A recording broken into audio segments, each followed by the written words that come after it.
Certainly she was one of the founders of Israel, one of the makers of Israel.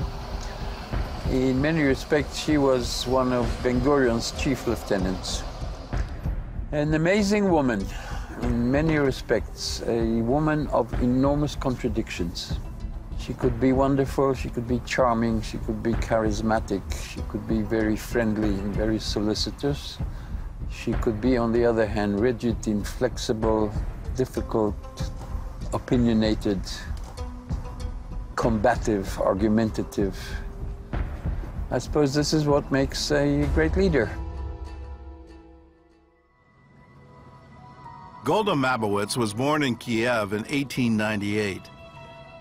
When she was 8 years old, her family moved to America to escape the massacres that ripped through the Russian Empire. They settled in Milwaukee, a city with a thriving Jewish community. But even in America, life wasn't easy. She did not have a good childhood. She grew up in a house with women. There was no man. Her father went to America a few years before they joined him. And there was enormous amount of bickering and arguments and shouting and yelling. And this taught Golda, first of all, a lot of patience. It also taught her something else. If you can arrange things quietly, do so. Even at 11, Golda had a gift for politics. When she found out there were children in her school who were too poor to buy textbooks, she decided to help. Golda talked the manager of a local concert hall into letting her use the hall for free. And one night, she and her friends held a fundraiser where Golda pleaded with the audience to help. That night, they raised enough money to buy textbooks for every student at the school. She was very effective because she spoke from the heart, because she knew how to relate to the people. And turned out she was a fabulous fundraiser, incidentally, all her life. Young Golda was both ambitious and adventurous, traits that didn't sit well with her parents. There was a big argument in the family. She wanted to go to high school, and the family said, no, what for? What do you need high school? Find yourself a job. Until the time comes, you'll find the right man to marry and raise a family. At just 15 years old, Golda took matters into her own hands. She ran away from home and went to live with her sister in Denver. There she learned about Zionism for the first time, and soon the idea of living in the land of Israel consumed her. It was also in Denver that she met her future husband.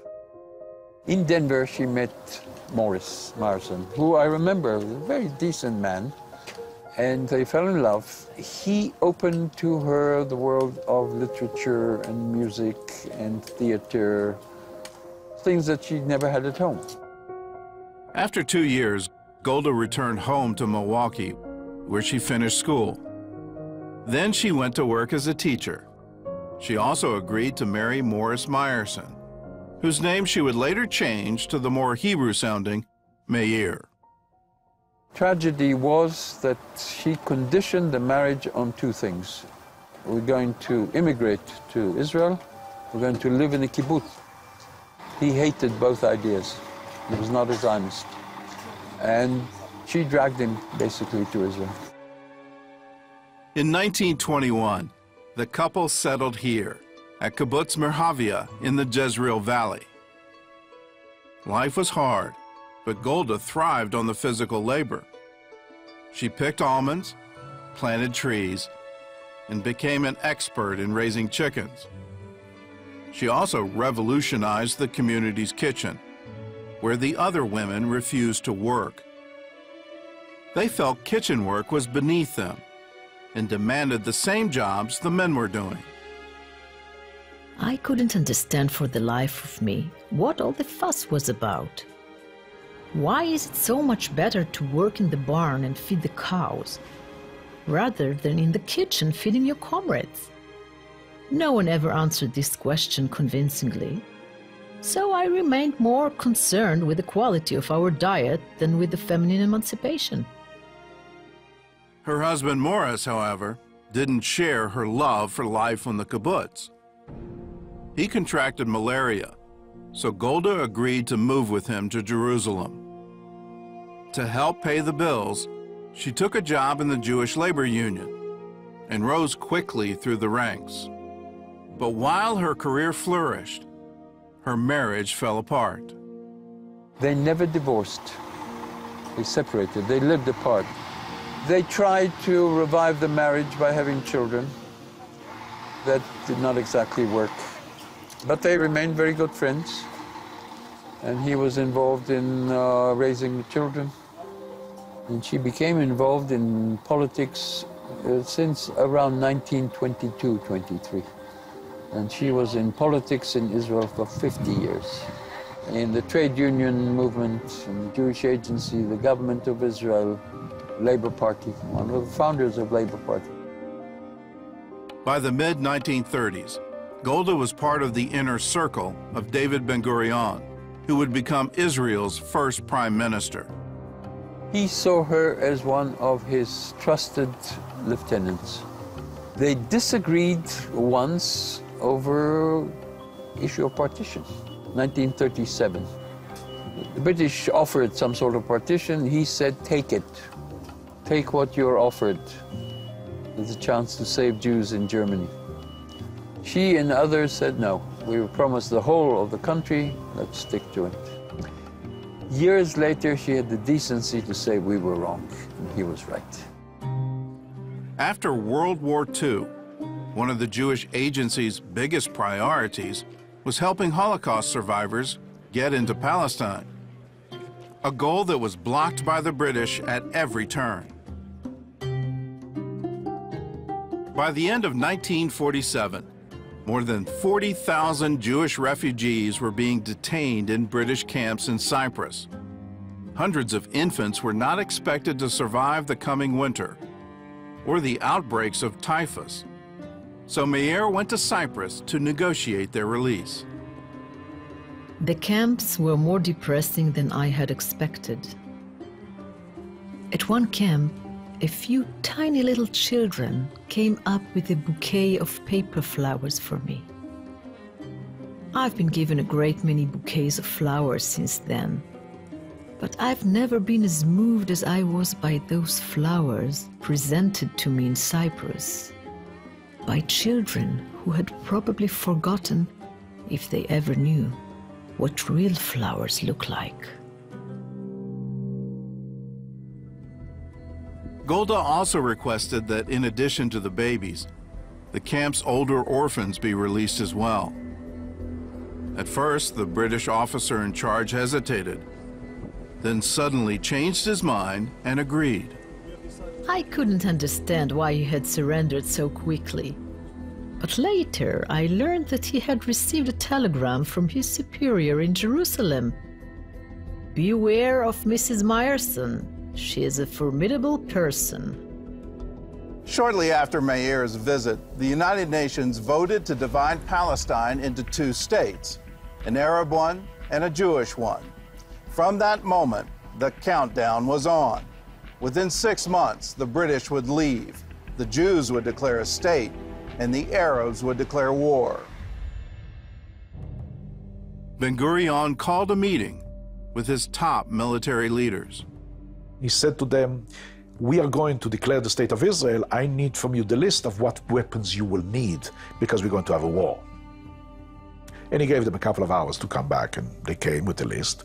And they gave him a piece of paper. On the piece of paper there was rifles, machine guns, pistols, grenades. So he took the piece of paper, threw it back to them and says, gentlemen, we're going to war. I need a list of how many tanks you need, how many battleships you need, how many planes you need, how many cannons you need. They all looked at each other. They got up, you know, like the teacher just smacked the students there. And they went out and they said, when they got to the corridor, they all say, Ben-Gurion ishtagea. Ben-Gurion went crazy. Crazy? We are talking about pistols, he's talking about battleships. We are talking about bullets, he's talking about cannons. but he knew what he's talking about. We were, of course, totally unprepared for war. We needed weapons urgently, if we could find anyone willing to sell them to us. But before we could buy anything, we needed money, millions of dollars. And there was only one group of people in the whole world that we had any chance of getting these dollars from: the Jews of America. Most of the council members thought Ben-Gurion should go to the U.S. to raise funds. But Golda had a different idea. I will go. I'm fluent in English. And I know how to speak to Americans. And we can't spare Ben-Gurion right now. He is needed here. I can do it. Fine. She knew exactly what would, I hate to use the term, turn them on. Somebody said she appeared to us like Deborah the prophetess, fighting Israeli. And she was very good in the two languages they understood, Yiddish and English. The Jewish agency's treasurer was convinced that they wouldn't be able to raise more than 7 or 8 million. But after just 6 weeks, Golda returned from the States with $50 million. That's $1948. Today it would be, I don't know, billions of dollars. And that paid for weapons that Israel bought from Czechoslovakia, which helped win the 1948 war. Her fundraising accounted, I imagine, for about 1/3 of the costs of the 48 war. Now, few Israelis remember that.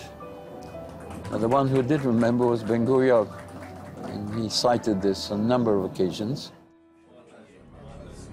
Ben-Gurion soon had another job for Golda, a diplomatic visit to King Abdullah of Jordan. She had already had one secret meeting with Abdullah 7 months earlier.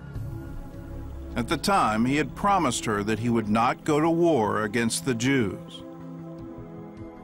There were reports that despite his promise to me, Abdullah was about to join the Arab League. Was this indeed so? I asked him in a message. The reply from a man was swift and negative. He asked me to remember 3 things: that he was a Bedouin and therefore a man of honor, that he was a king and therefore doubly an honorable man, and finally, that he would never break a promise made to a woman. But we all knew differently.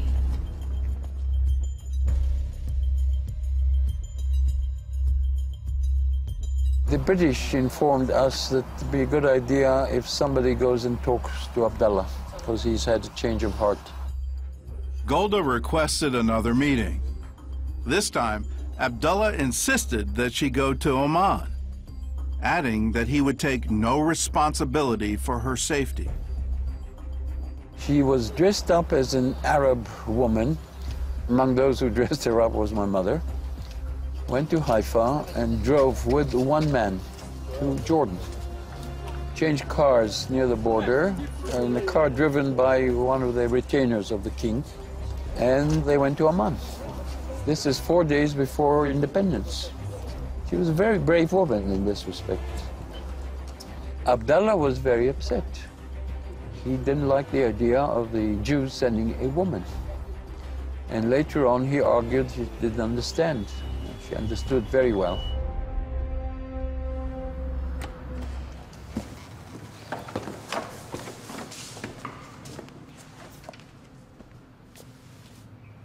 Your Majesty. Mrs. Meir, please sit down. Thank you. Your Majesty, have you broken your promise to me after all? When I made that promise, I thought I was in control of my own destiny. Now, I'm only one of 5 nations. Why are you in such a hurry to proclaim your state? What is the rush? Well, Your Majesty, we've waited 2,000 years for a state. I hardly think that can be described as a hurry. Don't you understand that we are your only allies in the region? What can I do? It's not up to me. Well, you must know that if war is forced upon us, we will fight. And we will win. Why don't you wait a few years? Drop your demands for statehood. I will take over the whole region, and you'll be represented in my parliament. I will treat you very well, and there will be no war. Do you know how hard we've worked? Do you think we did all that just for a seat in a foreign parliament? Your Majesty, if you can offer us nothing more than that, then there will be war. And we will win it. And perhaps we can meet again. After the war. Shalom. Assalamu alaikum. I never saw Abdallah again. There was no doubt left in my mind that he would wage war on us. My heart sank at the thought of the news I would have to bring back to Tel Aviv.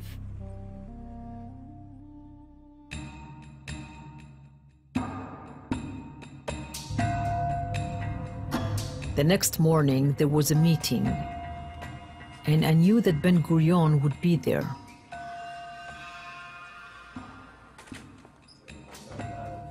When I entered the room, he lifted his head and looked at me.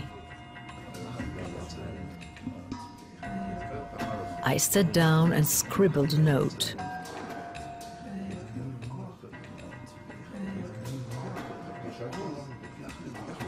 It didn't work, I wrote. There will be war. Within 2 days, the final decision had to be made. Ben-Gurion called in 2 Haganah leaders for a final military assessment. Their answers were virtually identical and terrifying. What is the current strength of the Haganah? We have 35,000 trained fighters, but less than 20,000 of them are fully armed. And as of right now, the tanks and planes we purchased have still not arrived. And the Arabs? If Abdullah added his army, they can be 100,000. And all of them armed and trained by the British. Your assessment? We can only be sure of 2 things. On May 15, the British will pull out, and the Arabs will invade. And then? The best thing I can tell you is we have a 50-50 chance. We are as likely to win as to lose. On that bright note, it was decided by a vote of 6-4. On Friday, May 14, 1948, the Jewish state would be declared. Israel would be born with 5 Arab armies surrounding it, poised for attack.